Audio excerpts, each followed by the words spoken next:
I greet you all with love, and we're doing Parsha Eikev. We'll start with a prayer of merging the heavens and earth, which is key to understanding this Parsha. Hashem Yikud Kadusha Brihu Ushinate Be'ilu Ar'imu Laha Hashem Yukei B'Vavke B'Yudah Shalom Hashem Kozreel Kolam Amen. So Parsha Eikev, at a certain level, is when you go into the land of Israel, if you follow the Torah way, follow the good deeds of the Torah, love God, fear of God, but understand fear of God means awe and reverence of God, not kind of a beginning thing, oh, if I do something wrong, I get punished. It's not that. It's awe and reverence of God and loving God with all our heart and soul and all our might. So that's the key formula, acting in God's way. And they're being told by Moses, if you act in God's way, it's going to be really good, okay? Kol, everything is there for you, everything. And that's a key message. Physical well-being, spiritual well-being, all you have to do is act in God's way.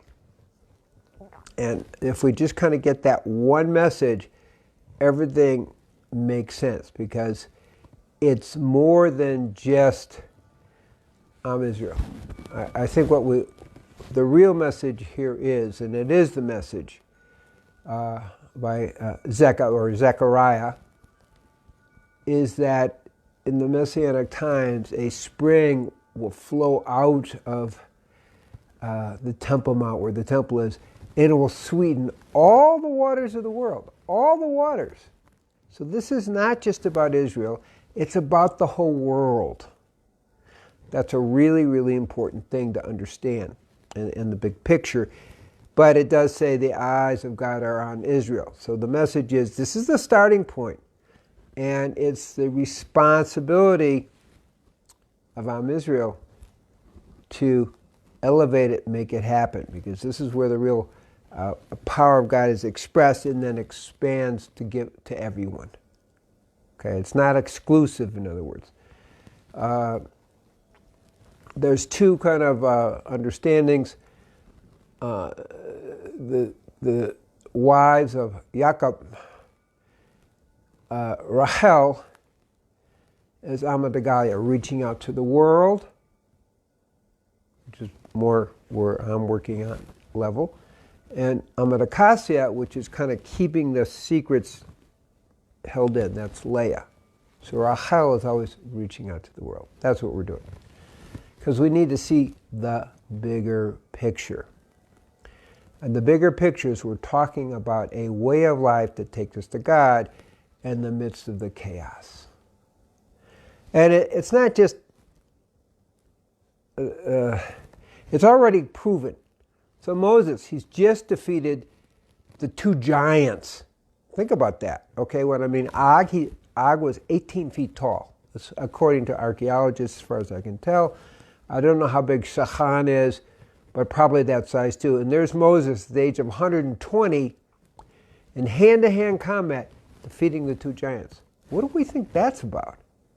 So what they're being told is, just follow God's way and God's going to take care of it.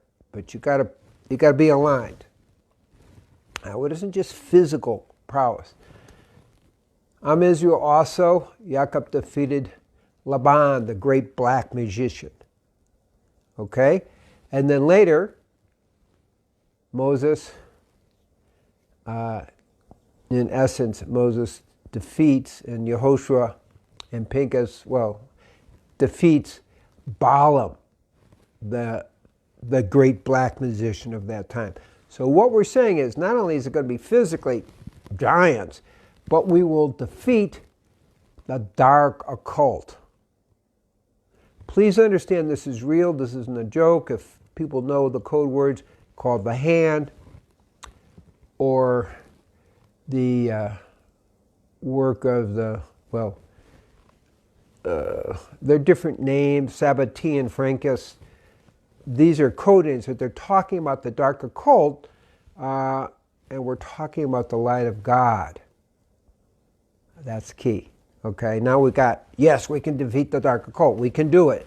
We have the power. We are given the power.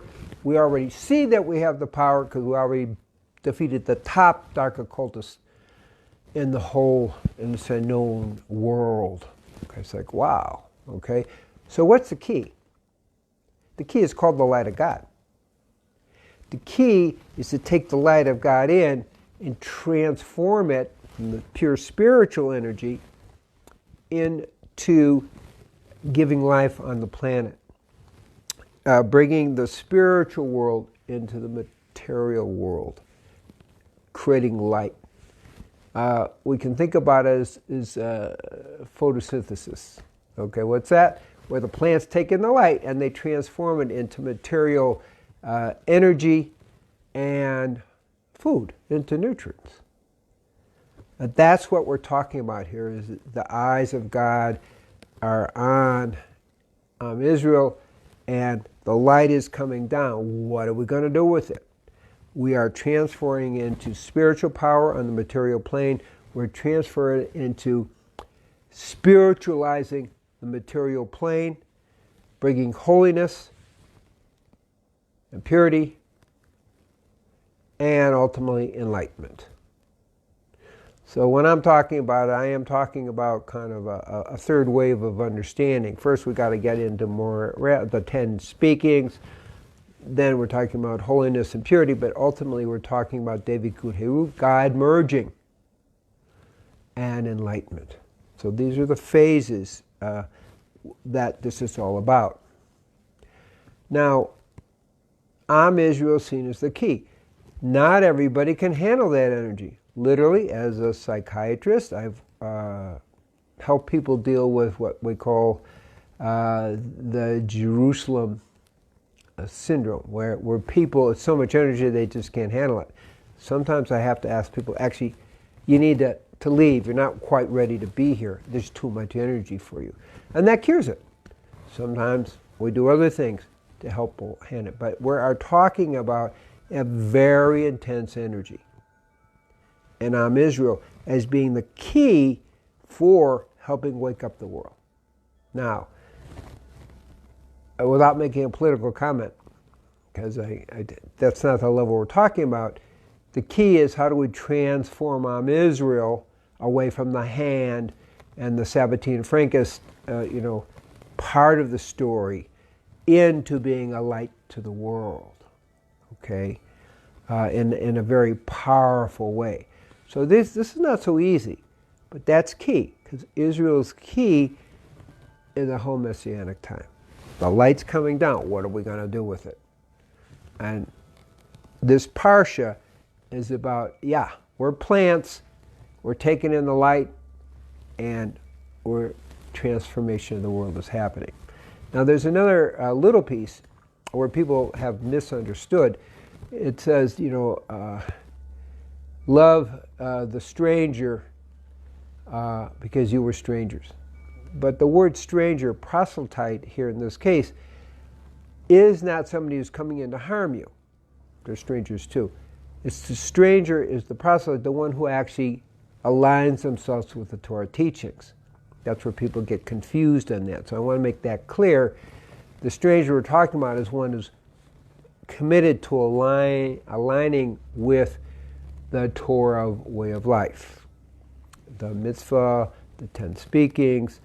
So that's who that stranger is we're talking about. And they're to be honored. In fact, the teaching in this parsha is that not only are they to be honored, but because they're choosing to follow this way of life, not being born into it, it's even a higher blessing. They're even more blessed, the proselyte. That's the teaching in Eikev. So just review what we're saying here is that the light is coming down. That light empowers us to defeat on the physical plane the giants, because sometimes it looks so overwhelming. Well, I mean, what do you do when you're facing an 18-foot giant and you're 120 years old? It's like, the power to do that. The power to defeat the dark occult. Okay?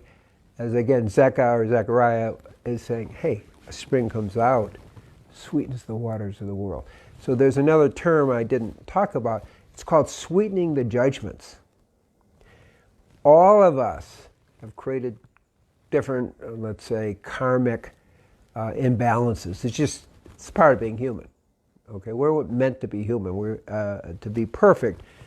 As humans, we do things, we make mistakes, and then our idea is to rectify it. That's the key. We accept, we see where we missed the mark, we ask for forgiveness, and then ultimately redemption comes. Okay, so all this is going on.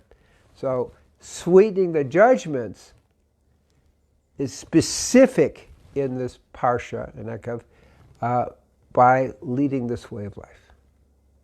So it's really important to understand that, we make mistakes, but we can sweeten it. We can sweeten it. Okay, so that's going on. The eyes of Hashem or God are on Am Israel as the source of light, but it's to spread all over the world. It's not exclusive. That's the Rachel part, which is where I'm, more connected to. I'm Nagalia. So, and in the end, it's kind of simple. The light's coming down. What are we going to do with it? Are we going to transfer the light into elevated levels of consciousness? Are we going to take the spiritual world and integrate it on the physical plane so the whole world is a reflection of the light of God? These are our choices. And may everyone be blessed that we make the choice to become the expression of the light of God on this physical plane and not see a separation between spirituality and material. There is no separation if we are able to transform that light of God, like a plant, into making our whole life holy, making and sanctifying all of creation in every action. We start with thought, and then thought, and then words, and then action. And it's taking that light of God and transforming it into creating holiness, sanctification, and liberation on the whole living planet. Shalom, shalom, shalom. Amen. And now we're actually going to do a little meditation to help with that transformation. And because that's also part of the story, we call Haniha, is activating the light of God within each person. And I've been empowered to be able to do that. As I say, we call it Haniha or Shmek Meshefa. In other traditions, we call it Shaktipat. So the energy comes through. And just look into my eyes. We'll meditate for about 10 minutes and just feel the energy coming through. And we'll go into meditation with a yod, which is the first letter out of the nothing. So just kind of focus on that divine energy coming through, the light coming through, spreading out. That's what we're talking about. It's perfect for Eikev.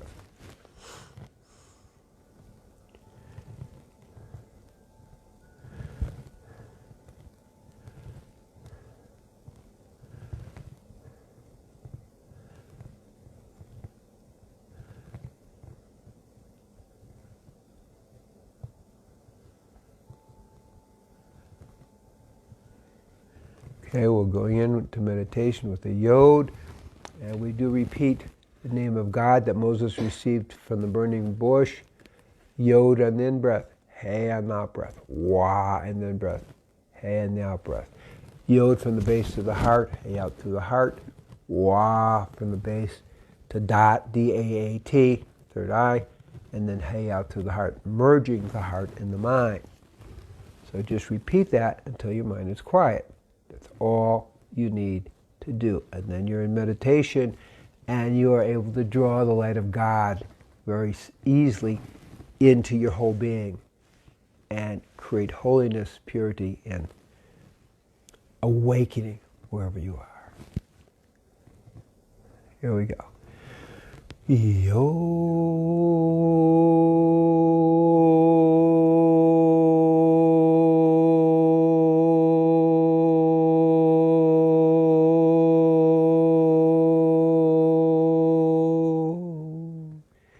And now we'll meditate for about 10 minutes.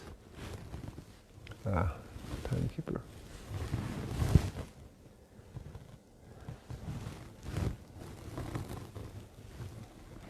Thanks.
As